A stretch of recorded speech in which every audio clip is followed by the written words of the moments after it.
양시장이 현재는 보합권 정도에서 하락하고 있는데요. 이 오전장보다는 낙폭이 상당 부분 줄어들었습니다. 그동안 개별적으로 올라갔던 것에 대한 부담감이 약간 있는 그런 상황인데요. 오늘 시장에서 주목받는 종목들 어떤 게 있을지 스타키츠에서 함께 살펴보겠습니다.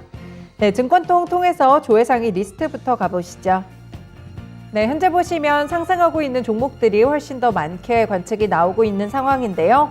조회상위 1위를 다시 한번 삼성전자가 꿰찼습니다. 딱 시장만큼의 흐름을 오늘 보여주고 있는데 보합권 정도에서 잔잔하게 움직임 주고 있고요. 현재는 강보합권 수준 62,000원 선 계속 유지하는 흐름으로 나타나고 있습니다.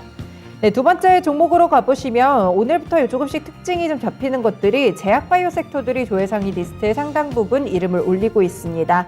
일단 2위에는 신풍제약이 있고요. 어제 특징주로도 소개를 드렸었는데 코로나19 신규 확진자가 다시 한번 크게 늘어나고 있습니다. 겨울이 되다 보니까 이렇게 재유행에 대한 우려감이 커지는 상황인데요. 어제 같은 경우에는 7만 명대, 오늘도 6만 명대 확진자가 나타났습니다. 신풍제약 꾸준하게 오르다가 오늘은 4거래일 만에 차익 흐름 나타나는 모습도 함께 관측되고 있습니다. 네, 다음 리스트로 좀 살펴보시면 일동제약도 함께 좀 이름을 올리고 있는 모습인데요. 네, 일동제약 같은 경우에도 마찬가지로 코로나19 관련 키워드 살펴보시면 될 것 같습니다. 이런 부분들 소화하면서 제약바이오 섹터들도 상당 부분 이렇게 리스트에 올라와 있다는 점도 특징이 되고 있습니다. 네, 다음 리스트 보시면요. 미국의 다우산업지수가 4위권에 이름을 올렸습니다. 오늘은 사실 코스피 지수, 코스닥 지수가 미국 지수와는 연동성이 조금 떨어지는 편인데 미국 지수는 장중에 그래도 상당 부분 올랐습니다. 특히 나스닥 같은 경우 1% 후반대의 오름세를 기록하기도 했었는데요. 간밤에 미국의 생산자 물가지수가 예상보다 상당히 둔화되는 모습, 그러니까 인플레이션에 대한 우려감이 사라지면서 상승하는 흐름을 기록했습니다. 다만 장중에 지정학적 리스크가 한 번 더 부각이 됐기 때문에 표면적으로는 오늘 우리 증시도 이런 부분에 대한 영향력이 있다라고 분석이 좀 나오고 있습니다. 카카오 그룹주들 여전히 리스트에서 발견이 되는데 5위와 8위에 카카오뱅크, 카카오페이 있습니다. 약간의 시세 차이는 있고 오늘은 뱅크 쪽이 조금 더 크게 올라가는 흐름으로 관측되고 있고요. 2차전지 쪽에서는 삼성 SDI와 금양이 좀 눈에 띄네요. 6위에 삼성 SDI 보합권 정도에서 흐름 보여주고 있고 7위에 금양 같은 경우 5거래일 만에 차익 매물 털어내고 다시 한번 급등 보여줍니다. 12위로 가보시면 SK바이오사이언스도 오늘 이름을 올리고 있는데 어제 상승분에 대한 부분 다시 한번 하락 쪽으로 돌아서면서 2% 정도 내림세로 관측이 나오고 있습니다. 네, 이렇게 조회상위 리스트들 봤는데 대체적으로 대형주들이라든지 지수 그리고 이와 더불어서 제약바이오 섹터들이 상당 부분 올라와 있다는 점도 큰 특징이 되겠습니다. 관심상위 리스트는 어떨지 함께 보실게요. 네, 이쪽도 상승하고 있는 종목들이 일단은 더 많은 것으로 나타나고 있네요. 네, 1위에는 일동제약이 이렇게 차지하는 모습이었는데 일동제약 어제 상한가였던 만큼 상당 부분 관심을 독차지하고 있습니다. 오늘도 추가적인 상승이 있기는 있는데 시장 분위기에 따라서 큰 폭은 아니고요. 오전장보다는 탄력이 둔화되면서 보합권 정도의 오름세에 기록하고 있습니다.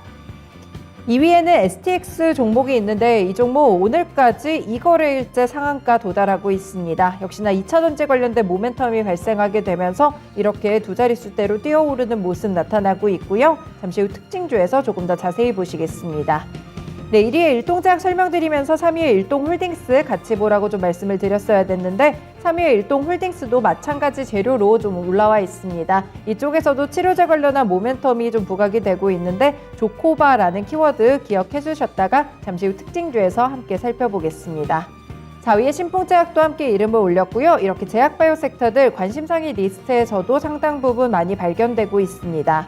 5위에는 제이시스 메디칼인데 이쪽은 미용 의료기기 관련 종목입니다. 사실 외국인의 러브콜이 굉장히 연속적으로 들어오고 있는데 골드만삭스 측에서 실제 긍정적인 리포트를 내기도 했었고요. 과연 정말 좋은 종목일지 이런 부분들도 특징주에서 조금 더 자세히 보겠습니다.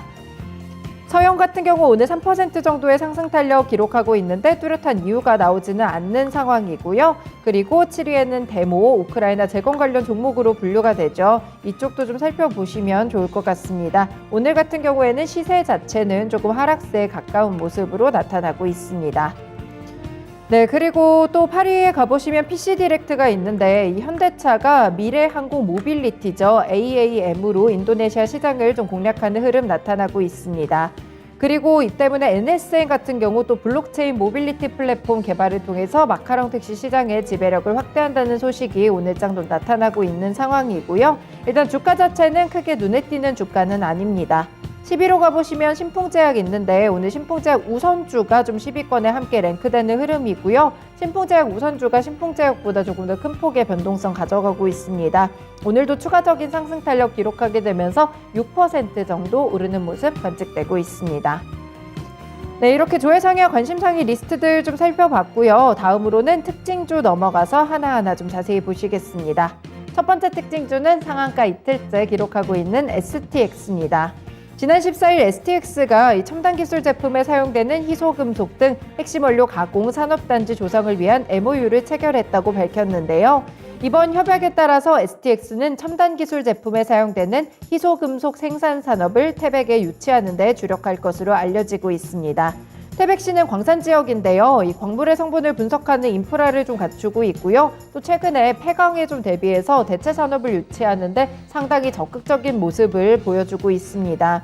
네, STX 보시면 향후 국내 정부 출연연구원, 유관 기관들과 협력해서 2차 전지 등에 필요한 희소금속 가공 산업단지를 설립할 계획이라고 하는데요.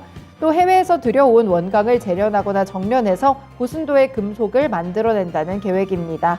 이런 계획들이 좀 밝혀지게 되면서 오늘 STX 어제까지도 좀 주가 흐름 나타나는 흐름으로 관측이 되고 있는데요. 살펴보시면 일봉 차트 보겠습니다.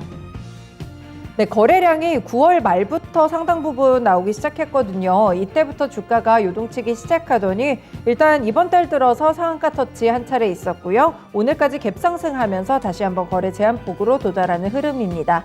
현재까지도 거래 제한폭에서 시세 깨지지 않는 흐름 관측되면서 6,000원대 후반 6,700원에서 멈춰있는 모습 관측되고 있습니다. 네, 두 번째 특징주로는 일동제약 살펴보겠습니다. 네, 일동제약과 이 일동홀딩스가 코로나19 경구치료제인 조코바의 일본 긴급사용 승인 기대감 때문에 어제 장중에 상한가를 달성하는 흐름이었습니다. 후생 노동성에 따르면 오는 22일 약사식품위생심의협의회를 통해서 조코바의 긴급사용 승인 여부가 결정될 예정이라고 하는데요. 이 조코바는 일본의 시오노기 제약이 개발한 코로나19 경구치료제입니다. 일동제약 같은 경우에 지난해 11월에 시오노기와 라이선스 계약을 체결한 바가 있었고요. 그래서 국내에서 제조하고 판매하는 것에 대해서 독점 권리를 확보해둔 상태라고 합니다. 일동제약은 조코바의 국내 생산을 대비해서 생산 시설에 대한 사전 검토 작업에 착수한 것으로 알려지고 있는데요. 만약에 일본에서 조코바에 대한 긴급 사용이 허가됐을 시에는 국내에서도 판매 승인에 대한 논의가 본격화될 것으로 점쳐지고 있습니다. 이런 부분들 때문에 일동제약과 일동홀딩스 동반 주목을 받았고요. 오늘 일동제약 관심상위 리스트 1위권을 차지하고 있는데 주가 흐름도 일봉 차트로 보시겠습니다. 네, 제약바이오 섹터들은 사실 그동안 조금 어려운 모습이었죠. 일동제약도 예외는 아니었고 3개월 정도는 굉장히 좀 하향 안정화되는 추세의 주가가 나왔습니다. 이슈가 있을 때 사실 제약바이오 섹터들이 많이 들썩이는 흐름인데 최근에 이렇게 조코바와 함께 묶이게 되면서 이번 달 들어서 상승이 나오고 있고요. 어제 거래 제한폭까지 올랐고 오늘도 추가적으로 일단 음봉이긴 하지만 상승으로 전환이 되면서 200일 평선에 대한 터치가 좀 확인되고 있습니다. 주가 4만 원 선까지 넘어서는 모습 나타나고 있네요. 네, 마지막 특징주도 살펴보시겠습니다. 제이시스 메디칼 보실 텐데요. 외국인 투자자들이 피부 미용 의료기기 업체 제이시스 메디칼의 주식을 굉장히 오랫동안 지금 매수를 하고 있습니다. 38거래일 연속 매수가 좀 나오고 있는데 굉장히 좀 이례적이라고 볼 수도 있겠죠. 특히나 이동안의 기간을 생각해 봤을 때 대형주들 위주로 외국인의 매수세가 많이 들어갔다는 점을 생각해 봤을 때 제이시스 메디칼이 38거래일째 매수가 들어온다는 것은 좀 이례적인 매수세라고 풀이를 해볼 수 있겠습니다. 지난 13일에도 이 골드만삭스 측에서 목표가를 22,200원으로 3% 정도 상향 조정하는 리포트가 나오기도 했었는데요. 골드만삭스는 작년에 191억 원이었던 주당 순이익이 올해는 388원 그리고 내년과 내후년에는 518원 또 715원까지 증가할 것이라고 전망을 했습니다. 내년 2분기 중국의 자사의 대표 제품인 포텐자를 출시한다는 점도 호재로 꼽히고 있는데요. 이 제이시스 메디칼이 글로벌 1위 의료기기 업체 시노슈어와 공동으로 피부 리프팅 기기를 개발하고 있습니다. 네, 피부 시술에 대한 부분들도 상당 부분 많은 관심이 좀 돌아가고 있는데 이쪽으로도 최근에 대체적인 흐름들이 상당히 좋습니다. 클래시스를 포함해서 의료기기 관련 종목들 오름세가 굉장히 높게 관측이 되는데 제이시스 메디칼 같은 경우에는 이렇게 외국인의 러브콜까지 받게 되면서 주가가 더 크게 오르는 모습으로 관측이 됩니다. 네, 일봉으로 외국인 수급이 반영되고 있는지 좀 보시겠습니다. 사실 10월까지는 신저가 부분까지 내려갔던 그런 주가의 흐름이었거든요. 그리고 이후부터 반등이 나왔는데 꾸준하게 상승 추세를 잘 이어왔고요. 200일 평선에 대한 돌파도 강하게 이뤄지고 있습니다. 추세적인 상승에 대한 부분들이 확인되고 있는데 오늘 같은 경우 갭상승하는 흐름이었는데 현재는 좀 탄력이 되면서 윗꼬리도 약간은 길어지는 그런 모습까지 관측이 나왔습니다. 네, 이렇게 증권통 통해서 조회상이와 관심상의 리스트 봤고요. 특징주 3가지까지 뽑아서 차트와 함께 분석해봤습니다. 스타캐치였습니다.